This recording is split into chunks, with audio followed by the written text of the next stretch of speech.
on the Artie Show for a Monday evening on BBC Radio Cumbria. So if you're just tuning in, we've had a bit of a Norse focus on and off this evening, and our gaze has landed on a Viking settlement, a recreated Viking settlement near to Gilcrews in Espatria called the Moorforge Viking settlement, the most amazing place. We're celebrating its writing competition tonight with various extracts from the prize winners of the inaugural Moorforge writing competition. But I'm also going to take you there because you really need to feel this place. It's magical. It's just like in the middle of nowhere. And then you just find this perfectly recreated Viking longhouse, and the craftsmanship is exquisite. I mean, the wood and the dry stone wall, and you walk in, and these wonderful, and the fur lined bench. Yeah, no, it was very atmospheric, and inside it's lovely because you've got the smoky fire, and it's actually quite warm because it was very cold last night. The only bit that's been missing here tonight when you've been doing the stories is the hearth in the middle. But I better not set fire to it. Red lights on the mics, so we'll just gather around the red lights with our hands like little Victorian urchins. Do you know what? I'm going to create some heat now. I'm going to take you to Moorforge to meet David. Now, you might want to chip in a bit here because you know David better than I do, having met him the once. David Watson, he is a blacksmith, and he owns Moorforge. He's really into early medieval Saxon Viking buildings. Mm-hmm. He likes making things. Been all over Europe. What a fella, isn't he? He's brilliant, yeah. Yeah. And and the thing is, he's built Moorforge not with the intention of showing it off. He's built it, and he wants people to go and use it and to breathe life into it. You know, and he understands that he likes building. There we go. That's nice. So, and other people like other things, and that's one of the really nice aspects is that it is drawing like quite a complex and varied team towards it. Well, I'm going to take you now to Moorforge, to David's forge. Well, this is what Peter describes as his cheat forge, really, because we didn't really have time to get the Viking forge going, and this is his kind of electric forge, but similar kind of idea. Oh, same principle. Absolutely. Yeah. This is a good place to be on a day like this. Yeah, this is the place to be, wintertime. So the forge is where you really feel at home? It's where I'm happy. This is where I spend most of my days. I am indeed the village blacksmith. Which is a very ancient craft. Yes. And a craft that, of course, was integral, essential indeed to the Vikings. Yeah. From the Iron Age through the Viking period right through to recent times. Blacksmithing as such has now taken the art route these days mostly because stuff's manufactured in factories and fabricated and so on. It's not quite as integral to village life as it used to be. So what got you interested, particularly in the Viking era? And what tempted you then to actually build your own Viking forge on your patch of Cumbrian land? Well, a general interest as a kid. All kids are interested in Vikings, I think they are. And it's being aware that West Cumbria was a big Viking settlement area, and then a few years back I became involved in some project work which took me deeper into the Viking period, and I realised there's a lot more to it than I first suspected. As part of the project work, the Viking forge outside was built, which got me involved with a team made up of Icelanders, there were some Germans, a couple of Romanians, to show shared skills, traditional crafts from across these countries, doing these old-style buildings, and the methods, the building constructions were pretty much the same. I then went from there to thinking, well, what am I going to do with this forge? And I've always had an interest in traditional crafts and skills, and I thought, we've got a lot of Viking history in this area.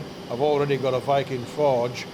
I'll develop on that and create a space where we can educate and do training weekends as well for our traditional skills, from woodwork, green woodworking, metalworking, all manner of things. Once I got into that, I had reenactors come on board, So now we have local reenactment groups involved. It's a bit of ours hot, I'm going to give it a bash. Back in the fire. Back in the fire. How authentic is what you do here in terms of the skills? Blacksmithing skills like I'm doing here, it hasn't changed in 1,000 years. It's still the same tools. This fire has an electric fan on it rather than a set of bellows, but other than that, you're still doing the same thing with the same tools. That range of skills hasn't changed at all. And I suppose, if you think about it, the Viking culture, yes, we tend to think of them as plunderers, and as warriors, and we don't tend to focus on their homely side, if you like. Yeah, well, I think that's how schools introduce children to Vikings. Because it's exciting. Yeah, they're coming to the red and Lindy's fan, aren't they? Pinching all the silver. That was a short period. Yeah, there were violent people, but there were violent times. So they weren't any better or any worse than others, but they were very mobile because they'd developed the long ships and it helped them to travel long distances fast. So that was the only difference. They were looking for land, property, so on. And after the initial wave, they become settlers. They were looking for land, they were looking for somewhere to settle, they wanted to farm. West Cumbria had no raiding. There was no raiding here. They came over from Ireland, they landed in Cumbria via the Isle of Man, and then they settled. They married locals, moved on to local farms, and within a couple of generations, they more or less disappeared. You can find the traces in churches. There's the early Christian Viking crosses with the Gosforth cross is a fine example.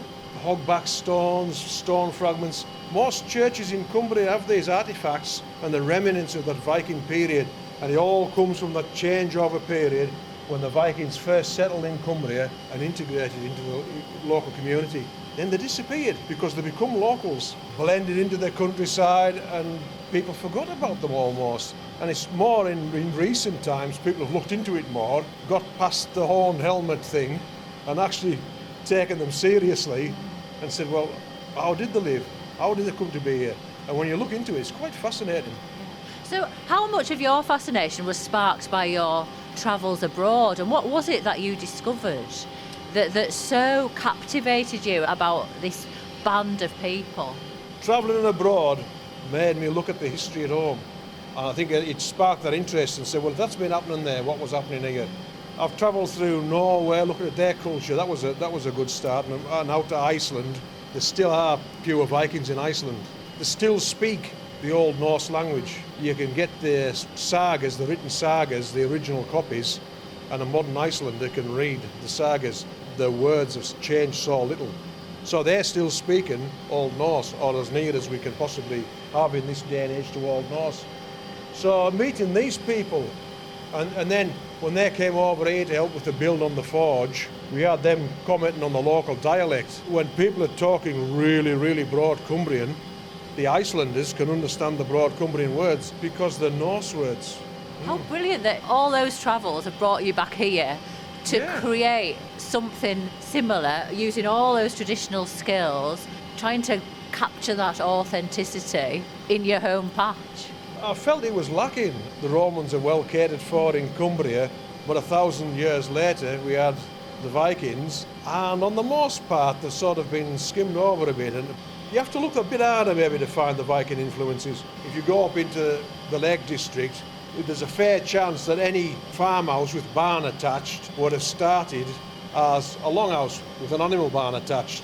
What do you see your role as? What would you like to do with this? Because you're a hands-on, practical man who has this deep fascination with Viking history, Viking culture, Viking skills. I want to enable people to discover it from themselves. If I can provide a venue here where we can get storytellers in, teachers in, craftsmen in, and run various educational events, training events, whatever it might be, I just like building things. So honestly, I've got that impression. Well, that's it. So I just want to build a venue where people can come and learn stuff and go away at the end of the day a little wiser than they were when they come, I hope, and a little more knowledgeable. What a fella. He's brilliant, isn't he? Right. So passionate about He's it. brilliant. Isn't he? Yes. And that whole thing of the Cumbrianness as well. I love that. Yeah, the link between. And a very Cumbrian trait of, I'm interested in this, I'll do it. I'll just get on with it and create that, that thing that I'm interested in, And I think you see that all around. We've come to our first poem from the adult section now. Which fits in rather nicely with the whole blacksmith theme. Yeah, it's not a Cumbrian writer, he's from Falkirk. Sent all the way from up there. But this is a toast to our artisans. It's a poem everybody can join in with, actually. I'll raise a toast. I'll shout "Skoll," and you'll shout "Skoll" after me. And then we'll praise the team that were around the Vikings. So, a toast to our artisans by Kieran Baird. Skoll! Skoll! A toast to the blacksmith, forge and fire, whose weapons grant access to Valhalla. With your iron we sail to war and mire, onward to glory, wealth, death, and valour. Skoll! Skoll! Raise your horn for the Odin-blessed folk, the poets, the storytellers, the skald, the reciter of the hero's swift stroke, the chronicler of those who are called. Skoll! Skoll! Praise to the land and earnest farmer, the sower of seeds, tender of all grain, the grower of food, vital as armour, reader of sun and predictor of rain. Skoll! Skoll! All Father, protect the lone merchant, procurer of ale and the finest mead, with a shrewd mind and an open storefront, seller of wares, pendants, and all we need. Skoll! Skoll! To all the artisans and crafters, possessors of ancient wisdom and truth, trained, skilled at their trade, hard-working grafters, may your knowledge find its way to the youth. Skoll! Skoll! I'm off to get the mead.